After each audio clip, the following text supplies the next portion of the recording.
السلام عليكم حبايب، شلون الشباب؟ شلون صحتكم؟ ان شاء الله الكل بخير. شباب اليوم رجعت وياكم بحلقة بعد غياب طويل، وان شاء الله تنال اعجابكم، واعذرونا عن التاخير بسبب الظروف، وتعرفون الاوضاع اللي صارت بالكسرة. السوق بعده ان شاء الله هو موجود، بس بعد ما نعرف الاوضاع شوية متخلخلة، فملتهين بهاي الشغلة.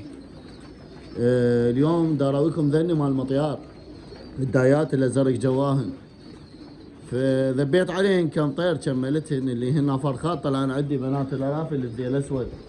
شوفوا هاي الزاجله البيضة اللي ذيك المره صدتها كان بيها صوره.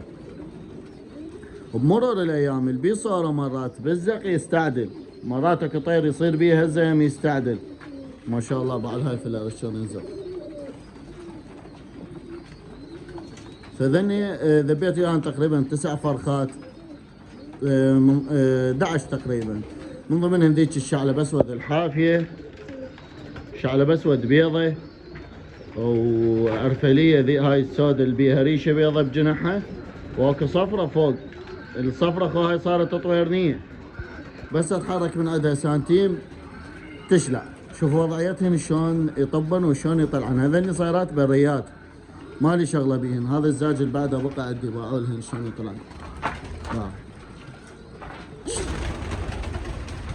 قاعد فرخات طينه يعني يستوهن دي يتعلمن، فندلن البكان وحفظنا. الطبه والطلعه مالتهن صارت من انا. هذني اغلبهن ذي الاسود، فقلت هذا جنحه ما ادري ايش بيه، فجاه انصاب وهسه بدا يستعدل يفك، كان ما يقدر منا لهنا يصعد. هاي الزاجله اللي قلت لكم صدتها وبقت عندي. هذني الارافل تجدد ان شاء الله. بعد شي طلع عندنا فرخات ارافل ذي الاسود نحلن وياهن، اللي يبقى هلا بيه واللي يروح الله وياه. بقى شلون نتعلمن. هاو بالمناسبة بيهن واحد ابيض، طلعت بيه ختمة برقبته هيك.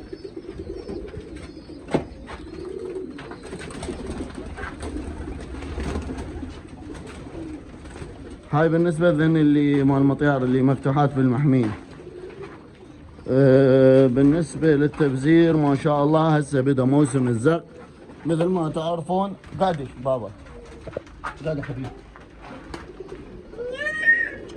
بدا موسم الزق هسه، فالطيور بدت تصب بيض وبدت تزق ما شاء الله، لان الجو بدا يتحسن وضعيته. مثل ما تشوفون قدامكم الطيور بدت تنام على البيض. ذيك الايام كانت ما تنام. ليش؟ لان تنتهي المهله مالتها وهو بعدها ما مفقس، تقوم ثاني يوم يفقس فيموت الافراخ. تعرفون الجو بارد بعد شلون بدن ينزلن. تقول انزال مظليين. فمن فضل الله هسه رجع الزق، رجع الموسم استعدل. شوفوا ذني هسه ما شاء الله، ذني جوهن هذا فرخ استوهن تفقيس جديد بعد شلون يتعارك. هذا من ورا السيف. طيورنا الرصاصيه العراقيه القديمه. هنا ذني مزرق، انا جوهن 3 فرخات ذني البزارق.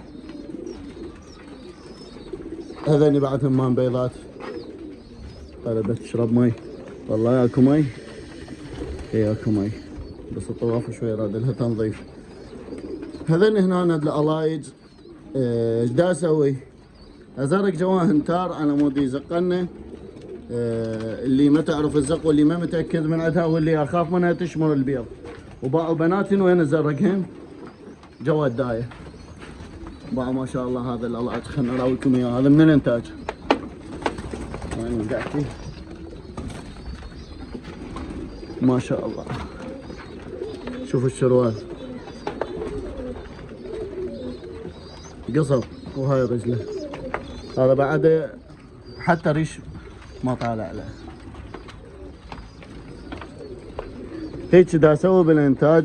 وبنفس الحاله جوا همين عندي طيور هم نفس الحاله. هذني هنا صايرات هوسه لان الخانات تعرفون تخففت من عندها، فمجال شويه ماكو. دا اريد ارتب لي غير ترتيب لما التحاجيل بذيك الصفحه ويا المحميه الجديده، على مود تفرغ عندي خانات اصعد بها باقي الطيور. ووصلتني طيور همينه من المانيا مال زينه. هذني ما شاء الله باعوهن. تورمان اذا سامعين بيه. ستورمان اسود، قطع نادرة ما موجود من عندها بالعراق، الاسود مو الابيض بهيج مواصفات. هنا عندنا صفر امهات تحاجيل ما شاء الله. هذني تحجاج شروال نايمات على بيض وافراخ. هذني هنا مزرق بنات الكورنجات. هذني الكورنجات، هاي الطيرة اخذت لها فترة انتحست، لا تقبل شوية رجلها بيها فرة، لا تقبل تبيض ولا تقبل تزوج ولا تقبل تدام على بيض.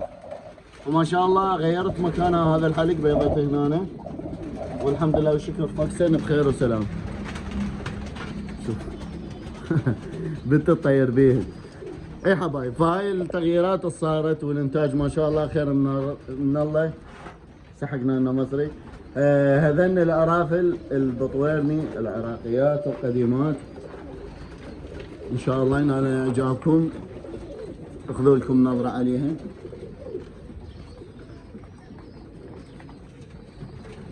هذين كلش هاملين هالايام. اريد افردهن اسوي لهن اعاده برمجه. برمجه يعني شنو؟ علاجات وترتيبات فيتامينات وارجع اطبقهن. هاي بالنسبه للارافل. هنا طيورنا اللي هي ما شاء الله قشمتها غلبة الارافل.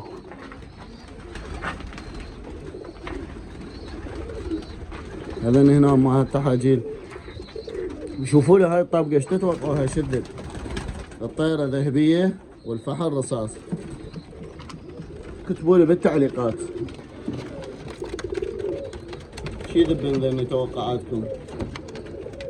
شباب بالمناسبة شوية تعرفون التلوائز خربان وشوية التزامات وهوسة، فدعمكم هو اللي يسوى من خلال اشتراككم بالقناة ومشاركاتكم. شارك المنشور الحلقة، شاركها صديقك 1 2 فضلا وليس امرا، وان شاء الله تعم الفائدة للجميع. انشر لكم معلومات ان شاء الله اللي تستفادون من عندها، واحنا مقبلين على هسه بدينا بالزق والانتاج. وتعرفون الصيف شوية به هواية اصابات، لان الطيور اكثر شيء راح تبرز عندها السالمونيلا.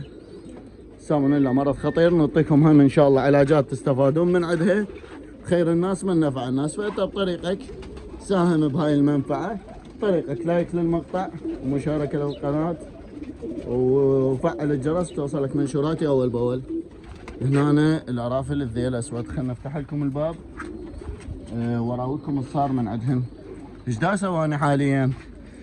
دا زرق جواهن الصراحة، يعني لان ما تسوى واحد يجيب له طيور تعبانة سالفة الرزازة. هذن الفوق والله حتى مالي وهسه اصعد ادور وين بيضات وازرق جواهن، فقمت ازرق جوا ذن الارافل. واذا صار مجال على الصيف نطيرهن نجلدهن. وبناتهن اللي دا يطلعن جوا الدايات اللي ابقيه دا احله ويا الطيور مال المطيار نبقيه يصير جلد.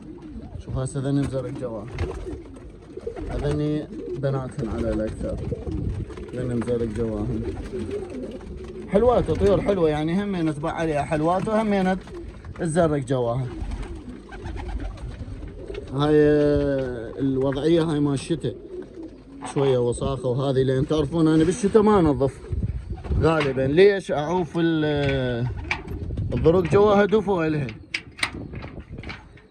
بالصيف يبدا التنظيف ان شاء الله منها فصاعدا بعد حكي. هذني هنا رس الشمعيات لعيون بيض، هذني قسم من عندهن. شوفوا لي ما شاء الله. شارك الحلقة صاحبك، خلي يشوف الرسوس، خلي ياخذ فكرة. ما بيها شيء اللي ما ماخذ فكرة عن طيور. هاي هنا شمعيون سود كرس برسها عزلة على مود يطبق شيء على شيء وتصير خربطة عندنا. هذني واحد منهن وواحد هسه زرقته لان شفت امهاته مزاقاتها زين. هذني شدريات شوكيات، همينه مو ذاك المستوى المطلوب يعني اللي يفول مثل ما يقولون. هاي هنا هذا برج الكوكتيل يعني اشكال والوان بيه، خبطه صايره.